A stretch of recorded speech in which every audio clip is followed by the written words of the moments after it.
Hi friends, ఇప్పుడే నేను మా ఇంటి బంగారం సినిమా చూసి వచ్చాను థియేటర్లో. నాకైతే చాలా బాగా నచ్చింది. వన్ వర్డ్లో సినిమా గురించి చెప్పాలంటే సమంత యాక్టింగ్ ఇరగా తీసేసింది. ఇంకా వన్ ఉమెన్ షో ఇది. మొత్తం సినిమా మొత్తం మనకి సమంత చుట్టూ తిరుగుతుంటుంది. ఒక ఉమెన్ తన ఫ్యామిలీకి కష్టం వస్తే ఎలా ఎదుర్కొంటుంది ఏంటి అనేది సినిమా మొత్తం క్లియర్గా చూపించేశారు. అండ్ శ్రీముఖి యాక్టింగ్కి వస్తే చాలా న్యాచురల్గా చేసేసింది. యాజ్ ఏ హౌస్ వైఫ్గా కానీ చాలా బాగా చేసింది. అండ్ కమింగ్ టు నాకు బాగా నచ్చిన క్యారెక్టర్ ఏదైనా ఉంది అంటే అది friend character, Samantha friend character. అసలు త్రూ అవుట్ ద ఫిలిం సమంతకి సపోర్ట్ చేస్తూ అండ్ తను కష్టాల్లో ఉన్నా ఎక్కడ ఉన్నా తన వెన్నంటే ఉంది. సో ఈ పాయింట్ ఆఫ్ ఫ్రెండ్స్ అంటే ఫ్రెండ్షిప్ అంటే ఇలా ఉంటుంది అన్నట్టు నాకైతే చాలా అంటే చాలా బాగా నచ్చింది ఆమె క్యారెక్టర్.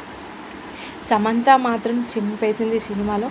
నాకైతే చాలా బాగా నచ్చింది. So women centric and women related cinema మొత్తం. ఉమెన్స్ అయితే బాగా ఎంజాయ్ చేస్తారు అండ్ బాగా కనెక్ట్ అవుతారు కూడా. ఫ్యామిలీకి ఎలా ఉంటుంది, లవ్ మ్యారేజ్ చేసుకున్న అమ్మాయి ఇష్టం లేని ఇంటికి వెళ్తే ఎలా ఉంటుంది, సో ఎలా మేనేజ్ చేస్తుంది, ఫ్యామిలీని ఎలా కాపాడుతుంది అనేది ఈ సినిమా అంతా. సో ఇదైతే నా రివ్యూ.